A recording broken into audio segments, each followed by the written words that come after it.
Tummala sir దగ్గర. Hello Ramesh number వచ్చిందా? WhatsApp number ఒక ఫోన్ చెప్పండి.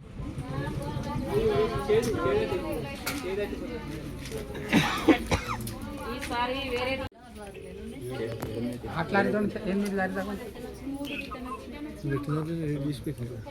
హలో సార్, నమస్కారం సార్. నమస్కారం సార్.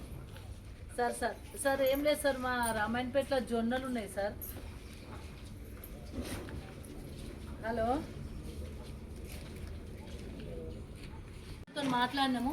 మంత్రి గారు అయితే ఇప్పుడు రాహుల్ రాజు గారితో మాట్లాడి అధికారులతో మాట్లాడి మేము ఈ పంట మట్టుకునే ప్రయత్నం చేస్తామన్నారు.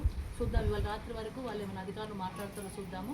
వాళ్ళు ఏమైనా ఉంటే పిల్లలు ఉన్నాయని చెప్పి రిజెక్ట్ చేసామంటున్నారు. యాక్చువల్గా అయితే సెంట్రల్ గవర్నమెంట్ దీనికి సంబంధించి కొనట్లేదు వాళ్ళు. కాబట్టి మరి ఎక్కువ మార్కెట్ వాళ్ళు కూడా కొనట్టున్నారు అని అంటున్నారు. కాబట్టి ఇప్పటికైతే మంత్రి గారు మాట ఇచ్చిండ్రు. కాబట్టి ఒకసారి మంత్రి గారితో మాట్లాడినాం, మాట ఇచ్చిండ్రు. మరి ఏం చేస్తారో చూసినాక రేపు ధర్నా పెట్టుకుందాం. రేపు చలో కలెక్టర్ రేటో లేకపోతే కార్యక్రమాలు. ఇప్పుడు ధర్నా అనుకున్నాం. వాస్తవానికి ధర్నా అనుకున్నాక మళ్ళీ మీరు అందరూ పోలీసు వాళ్ళందరూ ధర్నా చేసేందుకు మేము మాట్లాడతామన్నారు. ఎవరు అయ్యారండి పోలీసు వాళ్ళు? రమ్మన్నారు ఒకసారి. ధర్నా వేస్తే పక్కకు నెట్ వేస్తారు కానీ రమ్మని ఎస్ఐ గారు ఎవరున్నారు పక్కకు నెట్ వేస్తారు. ముఖ్యంగా గత నెల రోజులుగా జొన్నలు కొనమని రైతులందరూ కూడా మరి ఏఎంసీ తీసుకొచ్చి మార్కెట్ ద్వారా కొనమని చెప్పేసి రైతులు ఎంత రిక్వెస్ట్ చేసినప్పటికీ కూడా ప్రభుత్వం స్పందించడం లేదు. మొన్నటిదాకానేమో వడ్లు కొనక వడ్లు ఓక రైతులందరూ వడ్లు పండించుకున్న రైతులందరూ కూడా ఆగమాగమై వర్షాలు పడి మొలకలు వచ్చే వరకు కూడా పరిస్థితి ఆ విధంగా ఉండే. చివరికి బీఆర్ఎస్ పార్టీ రకరకాల ధర్నాలు రాస్తారోకోలు చేసి అధికారులను అదేవిధంగా రాజకీయ నాయకులందరి మీద ఫోర్స్ పెడితే చివరికి వడ్లు కొన్నట్టు చేసిండ్రు. ఇప్పుడు కూడా జొన్నలకు నెల రోజులై రామాయణపేట మండలానికి సంబంధించి దంతెపల్లి, కాట్యాల, పర్వతాపూర్ ఈ 3 గ్రామాలలో అక్కడున్న తాండాల వాళ్ళు కానీ అక్కడున్న గ్రామాలు కానీ జొన్నలు పండించుకుంటారు. ఎందుకంటే మన అధికారులే వెళ్ళి పంట మార్పిడి వేసుకొని వడ్లకు బదులు జొన్నలు పెట్టుండని చెప్తే వాళ్ళందరూ జొన్నలు పండించుకున్నారు. కానీ తీరా పంట వచ్చిన తర్వాత మాత్రం కొనే నాదులు లేకుండా పోయిండు. సెంట్రల్ గవర్నమెంట్ కొనట్లేదని చెప్పి స్టేట్ గవర్నమెంట్ దగ్గర డబ్బులు లేవని చెప్పి సెంట్రల్ గవర్నమెంట్ వాళ్ళు ఒకరినొకరు మీదేసుకుంటున్నారు తప్ప ఇప్పటి వరకు జొన్నకు పండించిన రైతులకు మాత్రం దిక్కు లేకుండా పోయింది. అందుకే ఈరోజు మరి మొన్న ధర్నా చేసినారు. అదేవిధంగా ఇవాళ కూడా కలెక్టర్ కలుద్దామని వెళ్ళేసరికి అక్కడ ఈరోజు మొహర్రం కాబట్టి హాలిడే, కలెక్టర్ గారు లేరు.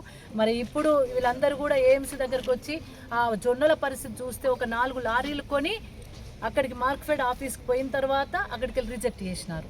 ఎందుకు రిజెక్ట్ చేసినారు? ఎవరికి కారణం లేదు. ఏమన్నా అంటే మట్టి పిల్లలు ఉన్నాయి అందులో అని కారణం చూపెడతా ఉన్నారు. కానీ నేను అనుకున్నంత మట్టి పిల్లలు అయితే లేవు, దాంట్లో సాఫ్గానే ఉన్నాయి జొన్నలు. నేను వచ్చి చూడడం జరిగింది. అంటే ఏదో ఒక సాకు పెట్టి జొన్నలు కొనకుండా చేయాలనేది అందులో కనబడతా ఉంది. అందుకనే మరి అధికారులను మాట్లాడడం జరిగింది, డిఎం మార్కెట్ గారితో మాట్లాడడం జరిగింది, ఎండి గారితో కూడా మాట్లాడినాం. మరి వాళ్ళు కూడా సానుకూలంగా స్పందించడం జరిగింది. ముఖ్యంగా మంత్రి గారితో కూడా మరి రైతుల గోసను వారి దృష్టికి తీసుకెళ్లడం జరిగింది. చాలా ఇబ్బందికరమైన పరిస్థితులు ఉన్నాయి సార్. వాళ్ళు రోడ్ ఎక్కిండ్రు, వాళ్ళకి నానా అవస్థలు పడుతున్నారు. వాళ్ళు పంటలు పండించుకొని ఇక్కడ అమ్ముకోలేని పరిస్థితిలో మళ్ళీ పంట వేసుకుందామంటే కూడా అక్కడ టైం ఇయ్యక ఇక్కడ ఏఎంసీ దగ్గరనే పడిగాపులు కాసే పరిస్థితి వచ్చిందని చెప్పి మరి మంత్రి గారు కూడా చెప్పడం జరిగింది. మరి సెంట్రల్ గవర్నమెంట్ కొంటలేదు అని చెప్పి మంత్రి గారు అంటూ మరి ఇప్పటికైతే ఈ 3 గ్రామాలకు సంబంధించిన జొన్నలు కొనే ప్రయత్నం చేస్తాం, అధికారులకు సూచన చేస్తామని చెప్పేసి మంత్రి గారు చెప్పడం జరిగింది.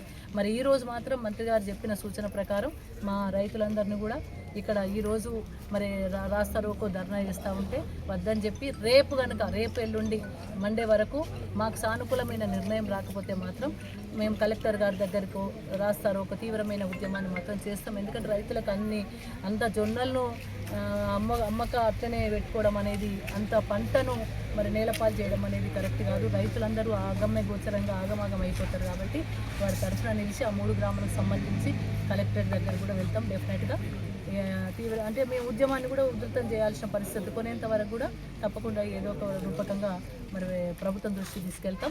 కానీ మాకు మరి మంత్రి గారు చెప్పిండ్రు కాబట్టి ఆ మంత్రి గారు కనుక కొంతము అని మనం అడిగినందుకు మరి మనం ఇంత గోసపడుతున్నందుకు కొంటామని అన్నారు. చూద్దాం, వారికి కూడా ఒక 2-3 రోజుల టైం, 2 రోజులు ఇవాళ వరకు రేపటి వరకు నిర్ణయం వస్తుందో చూద్దాం.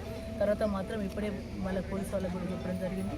డెఫినెట్గా చలో కలెక్టరేట్ పోయి కలెక్టర్ గారికి కూడా అక్కడనే మేము ధర్నా కూడా చేస్తామని చెప్పి తెలియజేస్తాం. జై తెలంగాణ.